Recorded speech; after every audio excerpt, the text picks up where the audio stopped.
کبھی کسی کے سامنے اپنے کام کی وضاحت نہیں دی تھی، مگر اس کے رب نے اس نیکی کے بدلے میں اس کی صاف نیت ہر طرف واضح کر دی تھی۔ حناد کی نگاہوں نے کچھ خاص افراد کو ڈھونڈنا چاہا تھا جن کے یہاں پہنچنے کی اطلاع اسے کل رات ملی تھی، اور ان کی تصویریں بھی اس کے خاص آدمی اس تک بھیج چکے تھے۔ ان لوگوں کا بھی یہاں ہونا اہم تھا۔ وہ لوگ کسی ایک بھی گندی مچھلی کو یہاں سے بچ نکل کر نہیں جانے دینا چاہتے تھے۔ حناد کی نگاہیں تیزی سے ہر طرف گھوم رہی تھیں جب اچانک ایک ویٹر ہاتھ میں جوس کی ٹرے لیے اس کے مقابل آیا تھا۔ حناد کو اس کا یوں بیچ میں آنا سخت ناگوار گزرا تھا۔ حناد نے نفی میں سر ہلاتے اسے وہاں سے جانے کا اشارہ کیا تھا۔ سر، ڈرنک لینے، آپ کی فیوریٹ مشروب خاص طور پر آپ کے لیے تیار کی گئی ہے۔ ویٹر نے عجیب سے انداز میں اس کی جانب دیکھتے اسے وہ گلاس اٹھانے کا اشارہ کیا تھا۔ حناد ایک لمحے کے لیے اس کی بات پر چونک گیا تھا، مگر پھر گہری نگاہوں سے اس کا پوسٹ مارٹم کرتے خاموشی سے وہ گلاس اٹھاتے ہونٹوں سے لگا گیا تھا۔ جب پہلے گھونٹ پر ہی مشروب کے ساتھ ہی اس کے منہ میں کوئی چھوٹی سی شے داخل ہوئی تھی۔ حناد میں بنا کسی کی نظر میں لائے بغیر خاص کی ایکٹنگ کرتے اس شے کو منہ سے نکالتے اپنی مٹھی میں چھپا لیا تھا۔ وہ ایک اسکن کے رنگ کا ایئر پیس تھا جس پر بنا چھوٹا سا نشان دیکھ کر وہ سمجھ گیا تھا کہ یہ اس کی ایجنسی والوں سے ہی بھیجا گیا ہے۔ وہ اتنے سال گزر جانے کے باوجود اس غیر معمولی اور انتہائی حساس مشن میں استعمال ہونے والے نشان کو نہیں بھول پایا تھا۔ اس نے ایک سیکنڈ کے لیے رک کر سوچتے ایک بار پھر سب سے نظر بچا کر وہ مائکرو فون اپنے کان میں لگا دیا تھا۔ بہت غور سے دیکھنے پر بھی کسی کو پتہ نہیں چل سکتا تھا کہ حناد نے کان میں یہ ٹرانسپیرنٹ سا ایئر فون لگا رکھا ہے۔ کیا میں اس وقت اپنے ایجنٹ 19 سے بات کر رہا ہوں؟ دوسری جانب سے سنائی دینے والی آواز اور اپنے مخصوص نام کی پکار پر حناد کے لیے لمحے بھر کو دنیا تھم سی گئی تھی۔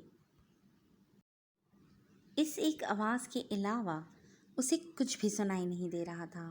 وہ اتنے سالوں سے کتنا تڑپا تھا اپنے لیے اس نام کی پکار سننے کے لیے۔ حناد کی آنکھوں کے گوشے مزید لال ہوئے تھے۔ وہ کتنے ہی لمحے تو کچھ بولنے کی پوزیشن میں نہیں رہا تھا۔ آپ کا اتنے سالوں کا پچھلا سارا ریکارڈ چیک کیا جا چکا ہے۔ آپ کی وردی اور اب تک کا کیریئر، چاہے وہ ایجنسی میں رہ کر ملک کے لیے لڑنا ہو یا مخالف جا کر، وہ سب بالکل بے داغ ہے۔ آپ پر لگائے گئے غداری کے تمام الزامات رد کیے جاتے ہیں۔ کرنل شیر خان بول رہے تھے، جبکہ حناد کو ایسے محسوس ہو رہا تھا جیسے کسی نے اس کے کانوں میں نئی زندگی کی نوید سنا دی ہو۔ کیا آپ اس مشن کو اس کے انجام تک پہنچانے کے لیے تیار ہیں؟ اس کی کیفیت محسوس کرتے دوسری جانب سے دوبارہ سوال کیا گیا تھا۔ یس سر، حناد کے ہونٹوں سے اپنے آپ یہ الفاظ ادا ہوئے تھے۔ جی فرینڈز، آج کے لیے بس اتنا ہی۔ کیسی لگی آپ کو آج کی ایپیسوڈ؟ تو جناب انتظار کریں نیکسٹ ایپیسوڈ کا۔ بہت جلد ہم آپ کے لیے نئی ویڈیو میں لے کر آئیں گے۔ تب تک کے لیے اپنا خیال رکھیے گا۔ ٹیک کیئر اینڈ اللہ حافظ۔